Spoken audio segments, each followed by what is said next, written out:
நிகழ்தகவு. கல்லறை அருகே உயிரிழந்து கிடந்த ஓவியர் மதுவில் தூக்க மாத்திரை கலந்து கொடுத்தும் செங்கல்லால் அடித்தும் கொலை. 112 என்ற அவசர எண்ணுக்கு கடைசியாக சென்ற அழைப்பு. அந்த அழைப்பின் மூலம் சிக்கிய காதல் ஜோடி. ஓவியர் கொலைக்கும் காதல் ஜோடிக்கும் என்ன சம்பந்தம்? கொலைக்கான பின்னணி என்ன?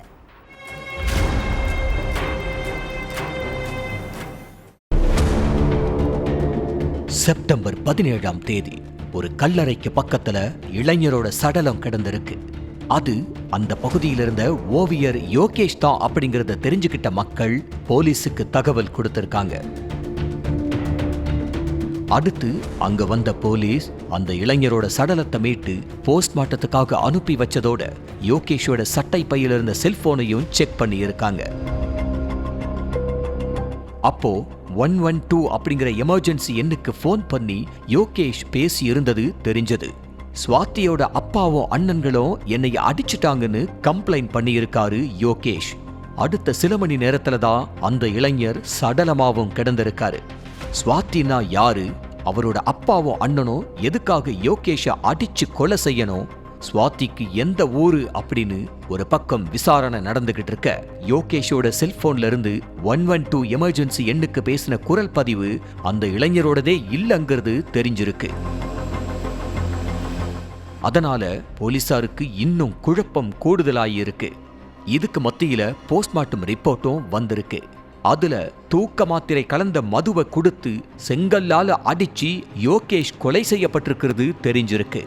இப்படி எல்லாமே மர்மமா இருந்ததுனால யோகேஷோட செல்போன்ல கடைசியா பேசின ஆடியோ ரெக்கார்ட் யாரோடது அப்படிங்கறத அலசி ஆராய்ஞ்சப்பதான் பல திடுக்கிடும் தகவல்கள் எல்லாமே வெளிச்சத்துக்கு வந்தது.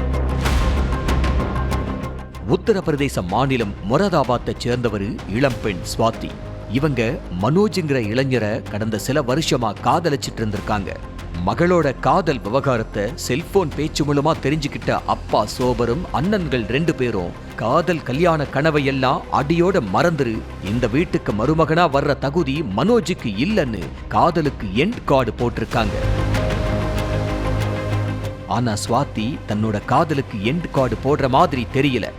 ரகசியமா போய் காதலனை சந்திக்கிறது, வெளியில சுத்துறது, மீட் பண்றதுன்னு இருந்திருக்காங்க. அதையும் தெரிஞ்சுக்கிட்ட அப்பாவும் அண்ணன்களும் காலை உடைச்சிருவேன்னு கண்டிஷன் போட்டிருக்காங்க.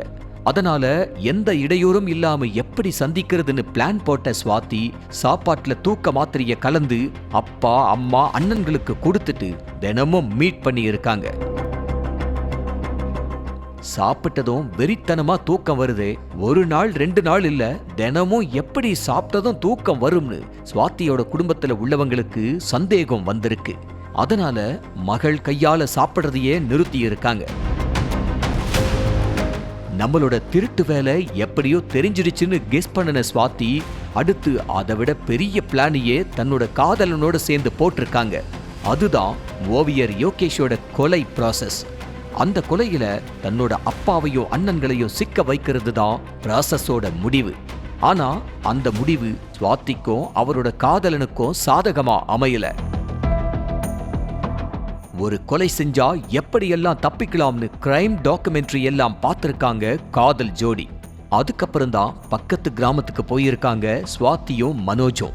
அப்ப ஒரு கல்லறை பக்கத்துல ஓவியர் யோகேஷ் உட்கார்ந்துகிட்டு இருந்திருக்காரு. அவருக்கு தூக்க மாத்திரை கலந்த மதுவை கொடுத்திருக்காங்க காதல் ஜோடி. உங்களை எனக்கு யாருன்னே தெரியாது, எனக்கு ஏன் நீங்க மது கொடுக்குறீங்கன்னு ஓவியர் கேட்டிருக்காரு. அதுக்கு எங்களுக்கு பக்கத்து கிராமம் தான், எங்களோட நண்பர் ஒருத்தர் மது கொடுத்தாரு, ஆனா எங்க வீட்டுல யாருக்குமே மது குடிக்கிற பழக்கம் இல்ல, அதனாலதான் ரோட்ல போற யாருக்காவது கொடுக்கலாமான்னு நினைச்சோம், அதனாலதான் உங்களுக்கு கொடுத்தோம்னு காதல் ஜோடி சொல்லி இருக்காங்க. அதை நம்பின யோகேஷும் மதுவை வாங்கி குடிச்சிருக்காரு. அடுத்து சில நொடியில ஓவியர் போதையில சரிய செங்கல்லால தலையில அடிச்சு கொண்டு இருக்காங்க காதல் ஜோடி.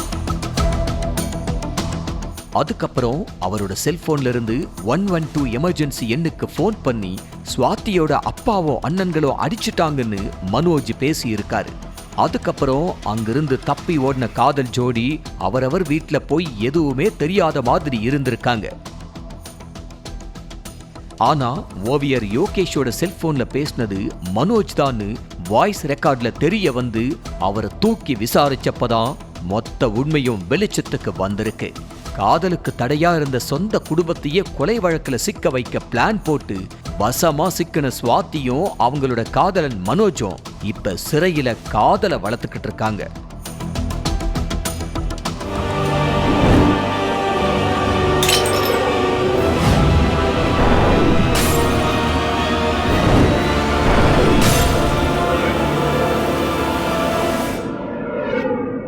நிகழ்தகவு